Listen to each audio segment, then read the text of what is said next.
এই জমিনে ইসলাম আছে, এই জমিনে ইসলাম থাকবে ইনশাআল্লাহ। আমরা আল্লাহর কাছে শুকরিয়া আদায় করি, আল্লাহ আমাদেরকে এই দিনটা দেখাইছেন, আলহামদুলিল্লাহ। আমরা আল্লাহর কাছে শুকরিয়া আদায় করি, আল্লাহ আমাদেরকে হাসিনার পতন দেখাইছেন, আলহামদুলিল্লাহ। আমরা আল্লাহর কাছে শুকরিয়া আদায় করি, আল্লাহ আমাদেরকে জুলাই দেখাইছেন, আলহামদুলিল্লাহ। জুলাইয়ের অর্জন আমাদের রক্ষা করতে হবে। আমাদের অনেক ভাইরা প্রশ্ন করে, জুলাইকে এত গুরুত্ব দেওয়ার কারণ কি? জুলাইয়ের পর কি বৈষম্য দূর হলো?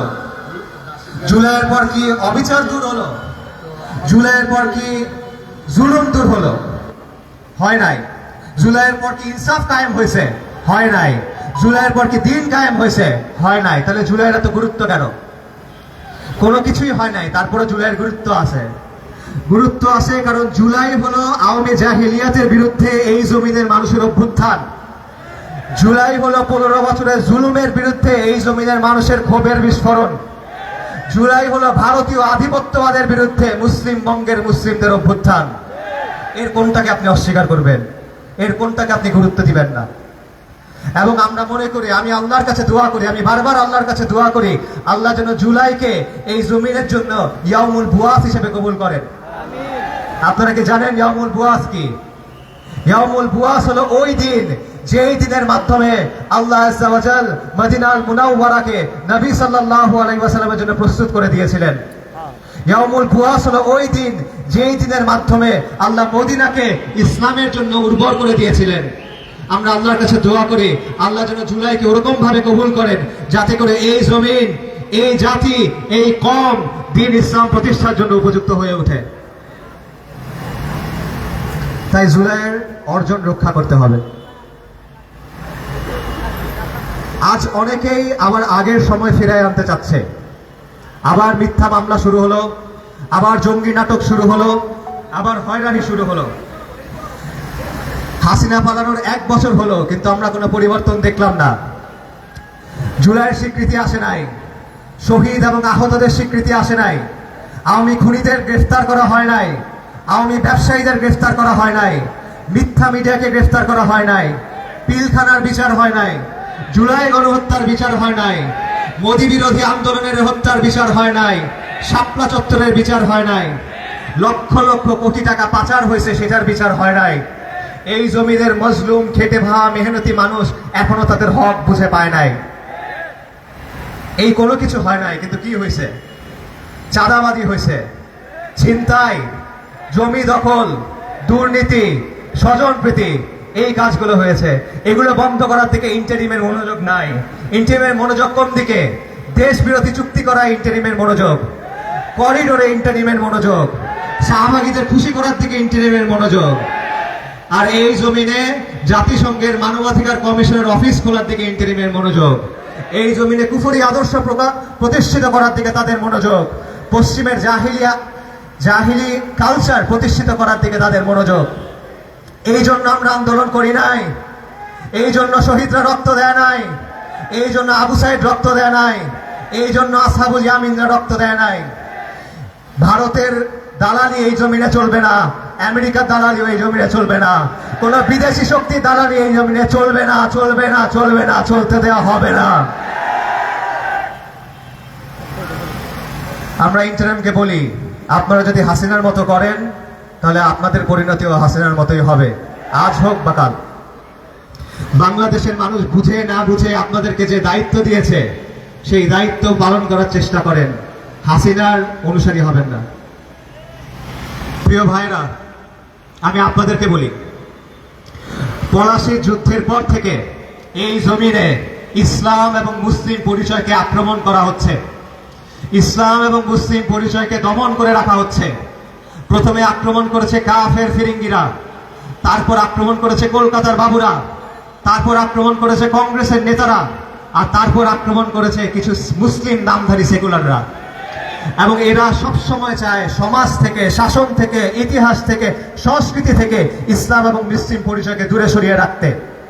এরা আমাদেরকে দ্বিতীয় শ্রেণীর নাগরিক বানায় রাখে। এরা আমাদের হক আমাদেরকে দেয় না, এরা আমাদের জমিনে আমাদেরকে দাঁড়াতে দেয় না, এরা আমাদের জমিনে দাঁড়ায় আমাদের কথা বলতে দেয় না।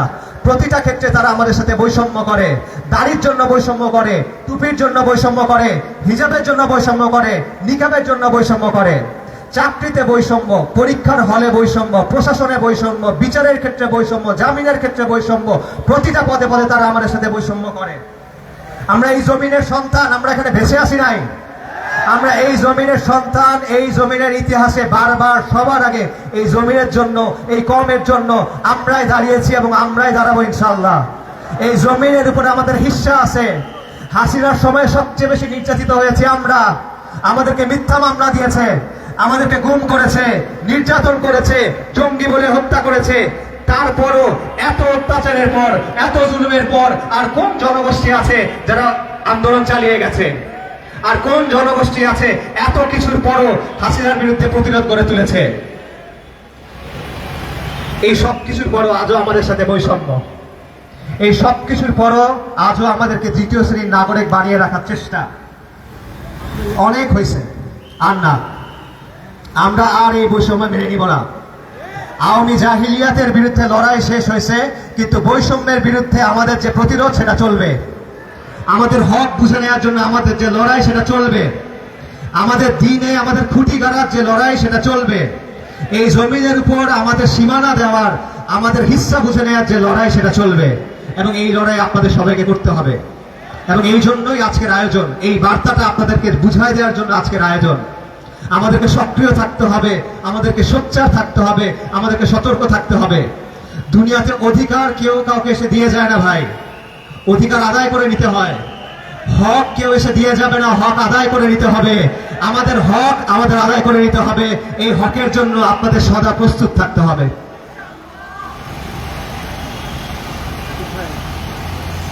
আমরা এই বাস্তবতা ওদেরকে স্বীকার করাবো। আমরা এই জাতির একটা শক্তি, আমরা এই সমাজের একটা শক্তি, আমরা এই দেশের একটা পক্ষ। ওরা এটা মানতে চায় না, ওরা এটা অস্বীকার করতে চায়। আমরা ওদের বাধ্য করবো এটা মানাতে ইনশাআল্লাহ। আমি শেষ করার আগে কিছু কথা বলি। আপনারা জানেন যে ওরা আমাদের বিরুদ্ধে মিথ্যা মামলা দিয়েছে। কেন মামলা দিয়েছে?